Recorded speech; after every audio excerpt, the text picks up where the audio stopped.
Welcome to the Banker Lamp. Please enjoy the video. Sanitize all equipment with a no-rinse sanitizer and rinse with boiled water before use. Cleanliness is the single most important step to prevent bacterial contamination. Work in a clean area at about 20 degrees C to reduce contaminant growth during transfers, and always use fresh gloves or clean hands. Collect yeast from a fresh bottle or can by pouring into a sanitized jar and letting trub settle. Decant the clearer portion into another sanitized vessel. Label jars with date, beer style, and ABV percentage to track viability.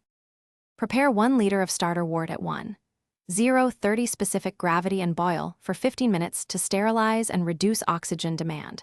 Cool the wort rapidly to 20 degrees C before use. Add 2 teaspoons of yeast nutrient and a pinch of gypsum if the base beer is soft water, then aerate by shaking or using an aquarium pump for 5 minutes. Pitch a small sample of collected yeast into the starter, keep it at 20 degrees C, and monitor for visible activity and cross-information within 24-48 hours before backslopping. Scale up propagation by doubling starter volume every 24-48 hours until the desired cell count is reached for your batch size.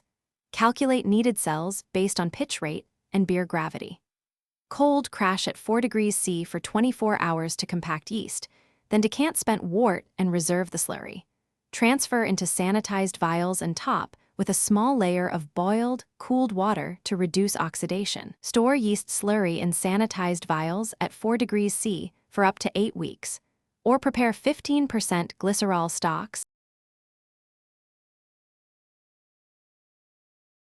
Thanks for watching. If this was helpful, leave a like and consider subscribing. See you next time.